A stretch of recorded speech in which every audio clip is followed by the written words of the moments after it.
Bonjour à tous, mon nom est Mathilde. Je vais vous présenter la TENS, un levier pour accélérer la transition vers la pratique d'exercice physique sans douleur chez les personnes atteintes de fibromyalgie. Fait que pour un petit plan de présentation de comment que je vais présenter aujourd'hui, c'est premièrement, je vais faire une petite introduction, qui je suis. Ensuite, je vais introduire les sujets, les concepts qui sont importants. Ensuite, on va parler de la méthodologie, fait comment que l'étude a été menée ou a été faite. On va ensuite parler des résultats, fait c'était quoi l'effet de la TENS sur l'exercice ou plutôt les douleurs induites par l'exercice, pour finalement finir là avec l'utilisation de la TENS, comment choisir un appareil TENS, comment l'utiliser. Fait, sans plus attendre, l'introduction. Alors, mon nom est Mathilde Rivel. J'ai fait un baccalauréat en kinésiologie en 2019-2022. Je l'ai complété en 2022. À travers ce baccalauréat, j'ai fait un premier stage à l'Association de la sclérose en plaques de l'Estrie. C'est vraiment là que j'ai découvert un peu la douleur et j'ai eu la piqûre un peu d'une population qui vivait avec de la douleur chronique, étant donné que la sclérose en plaques, c'est une condition qui est aussi là, souvent pairée où il y a aussi de la douleur dans cette population-là. Suite à quoi, j'ai fait un premier stage en recherche au Centre de recherche sur le vieillissement en 2021.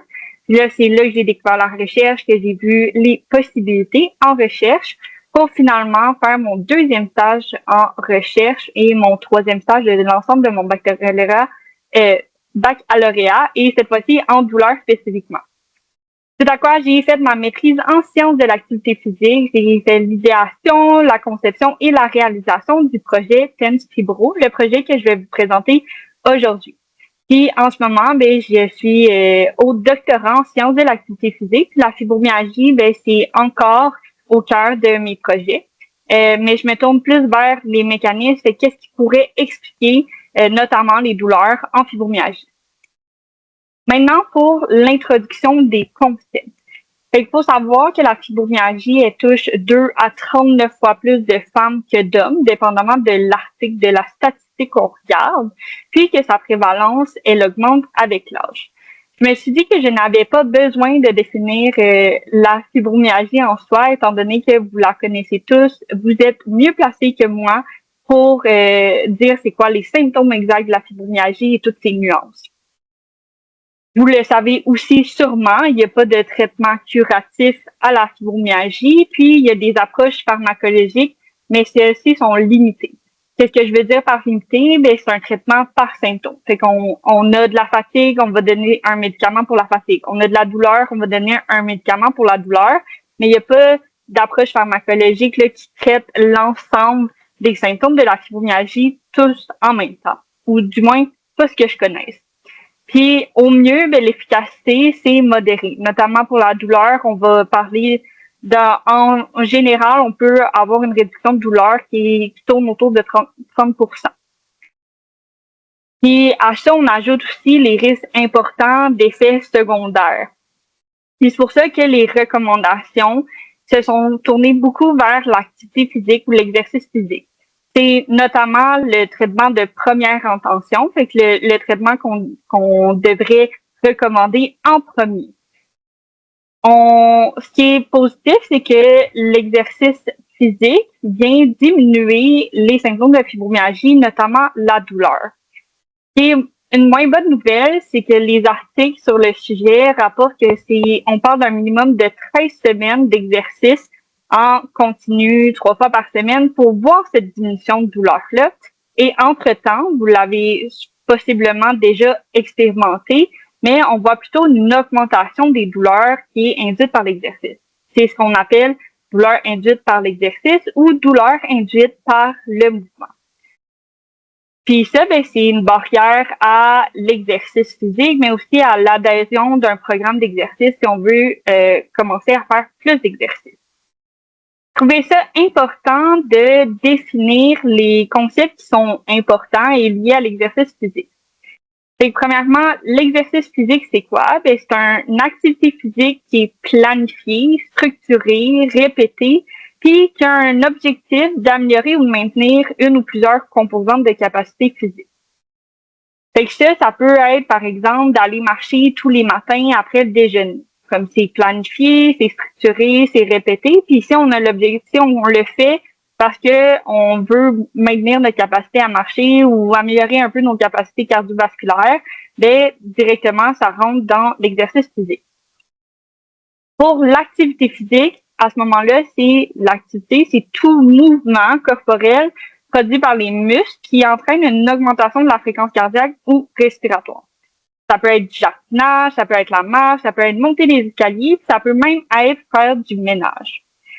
Puis par rapport à l'exercice physique, ben, l'activité physique englobe l'exercice physique. Fait que c'est la même chose que l'exercice physique, mais l'exercice physique a un objectif de capacité fonctionnelle, puis c'est planifié. Donc, qu'est-ce qu'on retient de ça? Ben, si on fait du ménage tous les mardis matins à 10 heures, puis qu'on a un minimum d'objectifs qui est un maintien. Fait que si on le fait parce qu'on veut continuer à être capable de le faire, ben, à ce moment-là, on fait de l'exercice physique. Finalement, le mouvement, ben, c'est un terme vraiment plus général qui désigne une action de changer d'emplacement de position au moyen de contraction musculaire squelettique. Là. C'est vraiment, puis musculaire squelettique, c'est juste les muscles qui vont venir bouger le squelette en soi. Puis c'est vraiment plus général et ça englobe. Fait que si je reviens à la problématique là, de notre étude ou de ma maîtrise, j'ai mentionné douleur induite par l'exercice ou douleur induite par le mouvement. Fait que vous l'avez certainement déjà expérimenté. Et on n'a pas besoin de faire de l'activité physique ou de l'exercice physique, d'avoir une réponse cardio ou respiratoire plus élevée pour que ça induise de la douleur. Des fois, on peut faire un mouvement qui ne nous fait pas respirer plus vite, ça va quand même augmenter les douleurs en fibromyalgie. La douleur, c'est quoi? Ben, c'est une expérience universelle et complexe. Je voulais vous montrer une petite vidéo pour imaginer le tout. Dans la vidéo, la personne ou la femme sur la vidéo a un couteau en plastique rétractable. Fait que ça ne fait généralement pas mal. Le couteau va se rétracter aussitôt que ça vient toucher la peau de l'homme. Et donc, je veux vous montrer cette vidéo-là. Oh!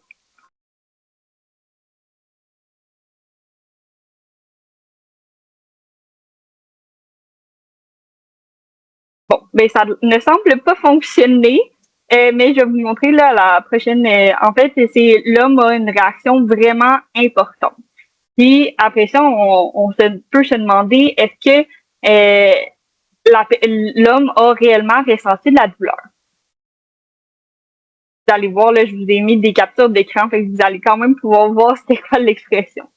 C'est important de savoir que la nociception n'est pas égale à la douleur. La nociception, c'est quoi? C'est le message qui contient toutes les informations liées à la douleur. Fait que, voilà la réaction de l'homme. On voit là qu'on dirait qu'il s'est vraiment fait poignarder. Puis ça n'égale pas la douleur parce que la douleur, elle, c'est une expérience qui est subjective. Elle résulte de l'intégration de différentes dimensions. C'est la dimension sensorielle, la dimension émotionnelle, la dimension cognitive et sociale. Puis quand on voit justement quand il y a eu le premier moment où c'est qu'il y a eu le contact, et là, il y avait les informations associées à la douleur, associées à c'est quoi l'intensité à quel point que la dame elle a fait mal en soi là, en touchant la peau. Puis après ça, on a la réaction qui semble être une réaction douloureuse qui vient intégrer, oui, le sensoriel, fait que le contact avec le couteau rétractable, mais aussi le côté émotionnel, cognitif et social. Fait on peut s'imaginer que l'homme, à ce moment-là, si c'est sa conjointe, ben, il s'est peut-être senti trahi, il comprenait pas, il y avait de la confusion. Fait que tout ça, ça vient amplifier finalement la réponse douloureuse. Et à ce moment-là, c'est pour ça qu'on dit qu'il y a deux composantes de la douleur. La première composante, c'est, on l'appelle sensoridiscriminative. C'est elle qui va déterminer la localisation. Fait qu'on a mal où, on a mal à quelle intensité, c'est quoi le caractère. Est-ce que c'est une brûlure, une piqûre? Est-ce que justement c'est un poignard, mais comme c'est la pression au niveau de la peau qui a résulté finalement du contact avec le couteau rétractable. Puis l'autre composante, c'est la composante motivo-affective, soit l'aspect désagréable. À quel point que la douleur que je vis en ce moment, c'est désagréable ou pas. Puis ça, c'est modulé par les émotions, puis la cognition, fait que les pensées. Je trouvais ça important aussi de vous montrer c'est quoi le système nerveux, puis comment ça fonctionne un peu. Fait que dans le principe, quand on a quelqu'un qui nous touche, bien à ce moment-là, ça va remonter les nerfs, rentrer dans la moelle épinière, puis le cerveau va traiter l'information comme quelqu'un nous a touché. Puis les fibres ou les qui sont impliqués là-dedans, ils vont faire la transmission des informations comme le toucher, la vibration et la pression, mais c'est toutes les informations non douloureuses. Les fibres qui sont responsables de transmettre ces informations-là, ils vont être vraiment rapides puis vraiment forts, c'est pour ça que je les compare à un train. De l'autre côté, ici, on vient à faire une pression qui est vraiment plus importante, qui, elle, va créer de la douleur. Mais à ce moment-là, le chemin va être le même. Fait que ça va remonter les nerfs, ça va rentrer dans la moelle épinière. C'est le cerveau qui va encore une fois traiter l'information. La transmission de ces informations-là qui sont douloureuses va, comparé à un train, va être plus lente et un peu moins forte. Mais ultimement, ça va quand même se rendre au cerveau, puis on va quand même avoir la sensation que ça fait mal. Pour la douleur induite par le mouvement, vous l'avez possiblement déjà expérimenté que d'une fois à l'autre, d'un mouvement à l'autre, d'un exercice à l'autre, il y a des variations. Et dans l'image que je vous montre ici, c'est le pré-mouvement, c'est la douleur qu'on a au repos. Fait que si on était à 2 ou à 4, bien après ça, on va augmenter à partir de ce chiffre-là, 2 ou 4 sur 10.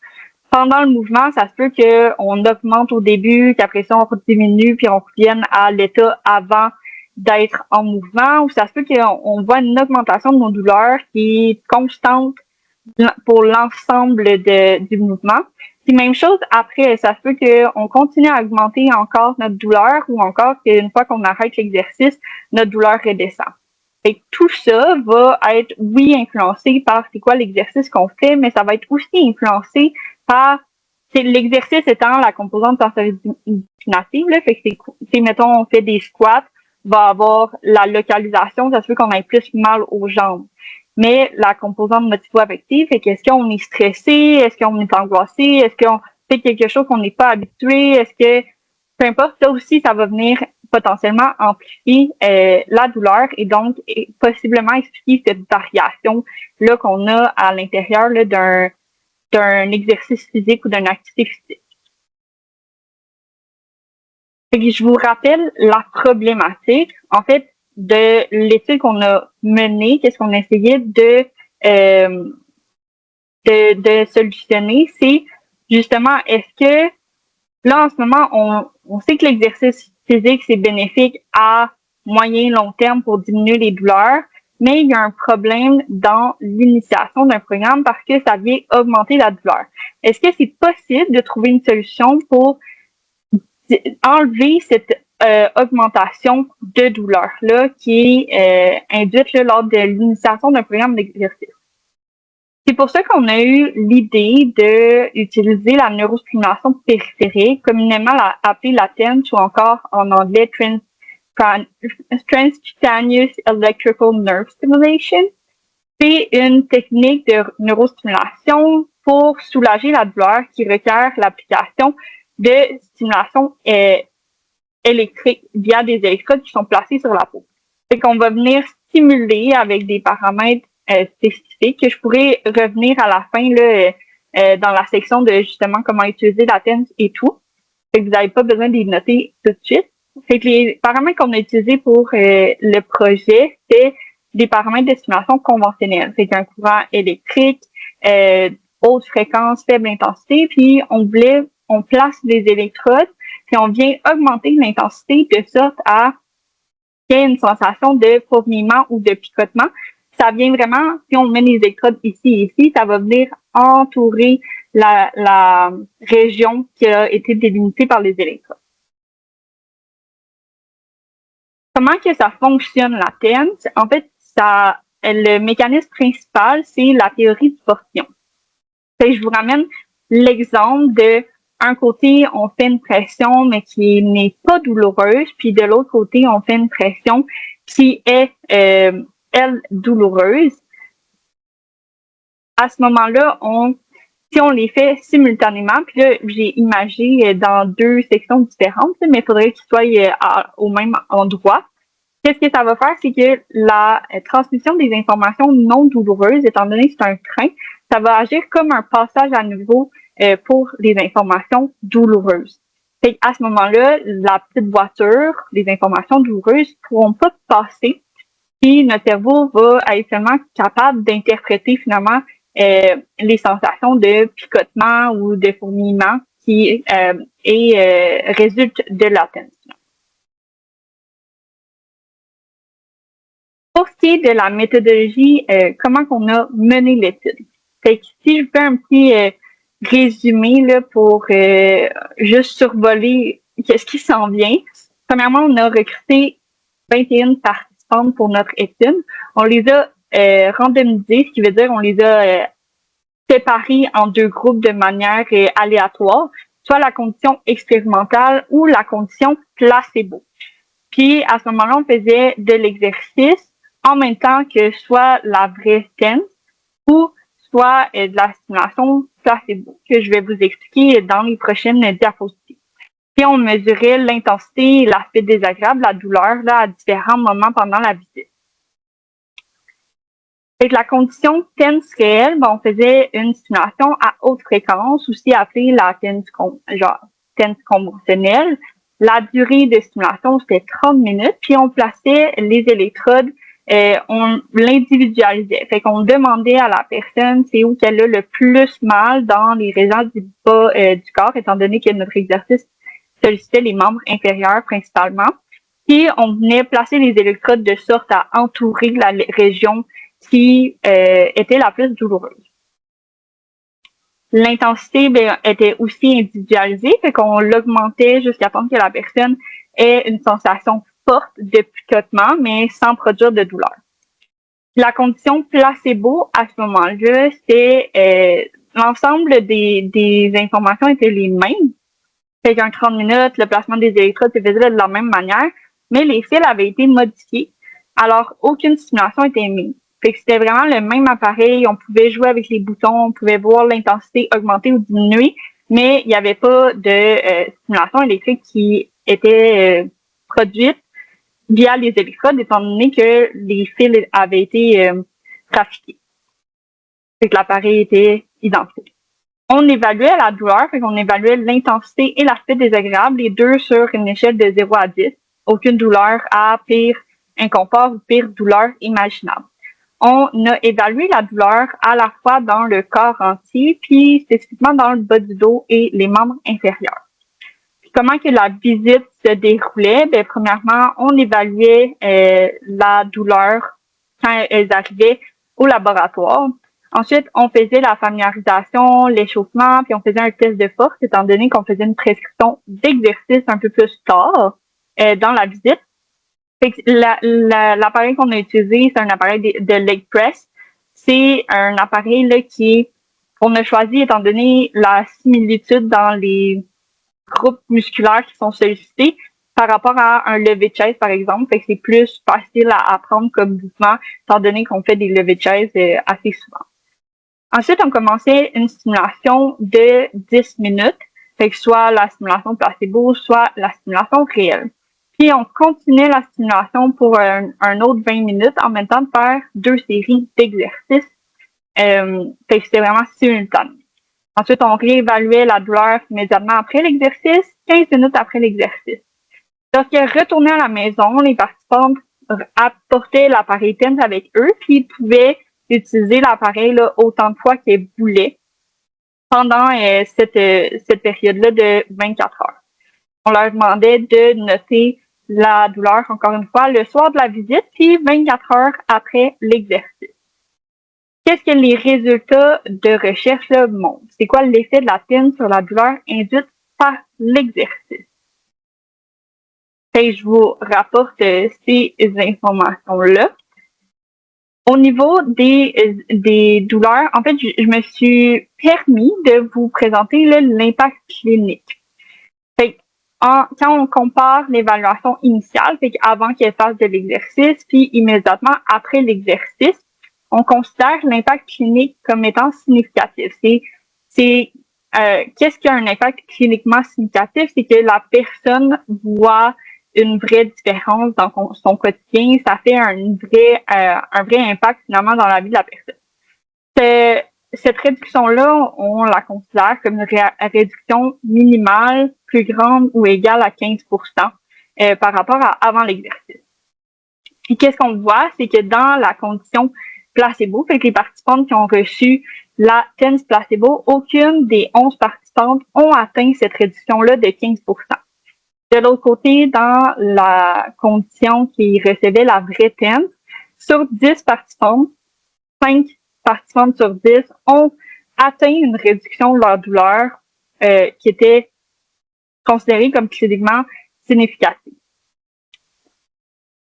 Ensuite, quand on compare l'évaluation initiale, c'est qu'avant de faire de l'exercice à 15 minutes après l'exercice, l'impact significatif est encore plus important.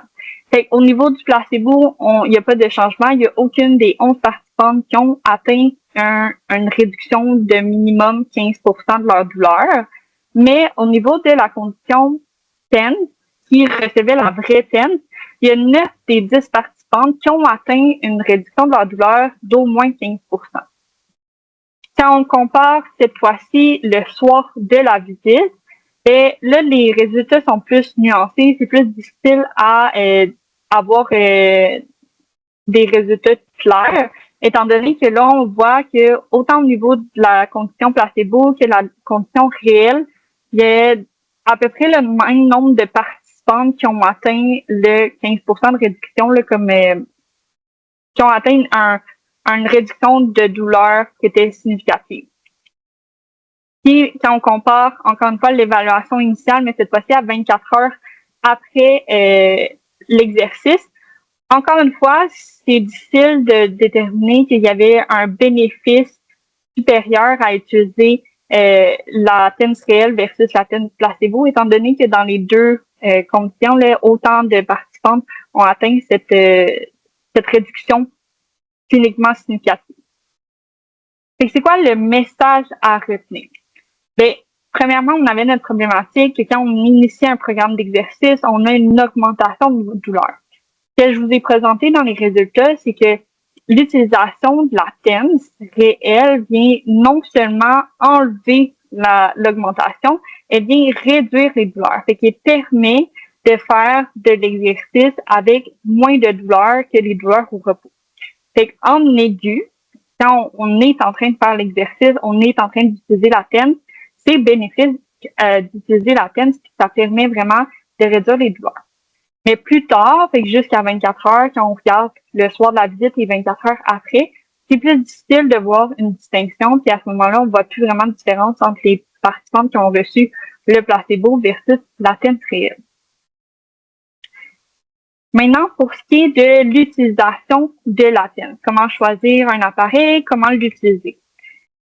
Fait que, premièrement, comment choisir un appareil? Le seul critère, c'est de pouvoir modifier l'intensité, la durée de stimulation et la fréquence de courant.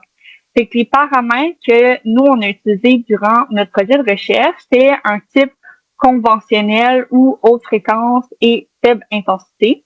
C'est la durée de la stimulation, c'est 30 minutes, la fréquence, c'est 100 Hz et la largeur d'impulsion, c'était 60. L'intensité, comme je l'ai mentionné, ça s'est augmenté progressivement jusqu'à produire une sensation de fourmillement, de picotement forte, mais sans produire de douleur. Des fois, ça peut être difficile à jauger quand on l'a jamais fait. Fait que des fois, un truc, c'est d'augmenter l'intensité jusqu'à temps qu'on ressente la douleur pour la première fois. Puis une fois qu'on a ressenti la douleur, on redescend l'intensité d'une coupe de coches pour pour atteindre finalement cette bonne intensité-là pour nous. La majorité des appareils ont déjà des programmes de stimulation. Alors, vous pouvez choisir là, ce programme-là simplement. Là, ça va être généralement conventionnel, mais ça se peut aussi que ça soit nommé haute fréquence et faible intensité. Fait qu'à ce moment-là, les paramètres vont être assez similaires. Puis normalement, dans le livret d'explication, il va aussi avoir les paramètres décrits, fait que vous allez pouvoir comparer. Le TC, la fréquence, c'est 150. 150, c'est assez similaire. Là, fait que vous pouvez pas vous casser la tête puis simplement prendre ce programme-là. Puis la sensation, pour votre information, elle peut s'atténuer pendant la séance. C'est normal. En fibromyalgie, en général, là, ça n'a pas démontré d'effet plus bénéfique si on vient rajuster l'intensité pour ressentir la sensation de picotement encore, genre à nouveau. Mais vous pouvez le faire sans problème. Fait que c'est vraiment à votre selon ce que vous préférez. Là, au niveau de l'efficacité, que vous sentiez plus ou que vous sentiez la sensation de fourmillement de picotement pendant l'ensemble de la séance, ça vient pas changer l'efficacité.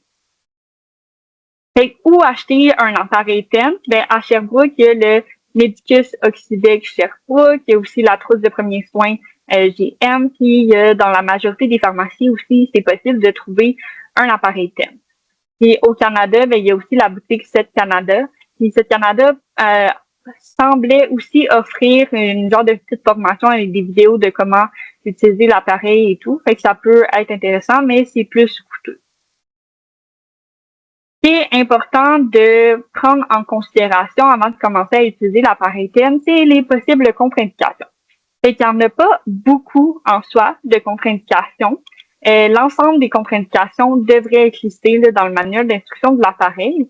Ça, c'est un exemple des contre-indications qu'on avait pour l'appareil qu'on a utilisé pour le projet en soi.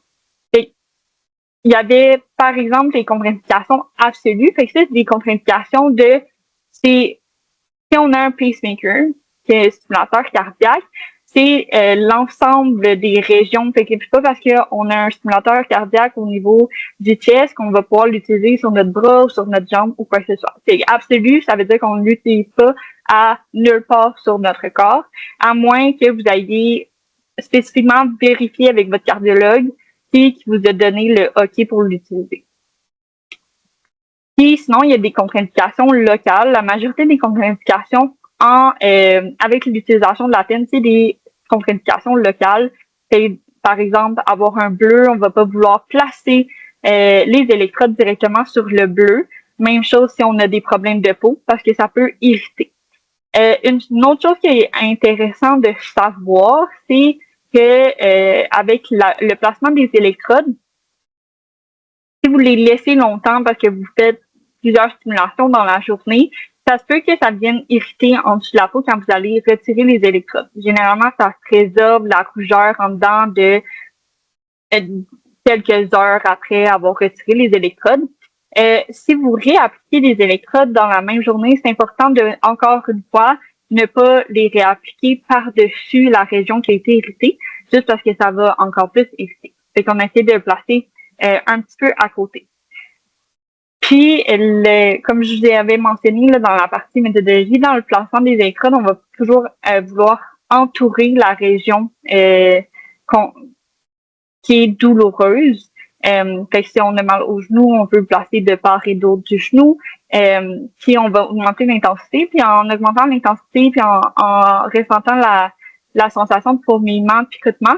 Si vous voyez qu'il y a une section que vous aviez mal, mais que le fourmillement se rend pas là, bien, vous pouvez juste décoller vos électrodes, les recoller d'une manière différente pour entourer l'ensemble de la région pour vraiment que ça vienne entourer l'ensemble de la région qui est douloureuse.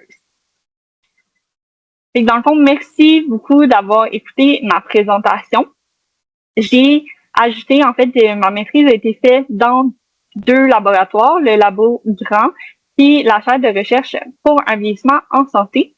Fait, je vous ai mis les codes QR là, de leur page Facebook qui publie des informations par rapport aux projets qui sont menés dans ces 2 laboratoires-là. Fait que si ça vous intéresse, vous pouvez les suivre sur Facebook.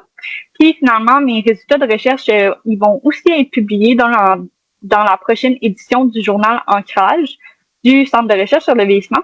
Fait que si vous voulez rester informé de, oui, la publication de mes résultats de recherche, mais aussi des autres projets de recherche qui sont menés au Centre de recherche sur le vieillissement, c'est intéressant là, de vous inscrire gratuitement pour recevoir le journal Ancrage quand il sort. Fait que voilà, j'espère que vous avez apprécié ma présentation. J'espère que vous avez été capable d'en retirer et que vous avez un peu appris sur c'est quoi la TENS, la douleur induite par l'exercice. Et je vous souhaite une excellente fin de journée. Au revoir.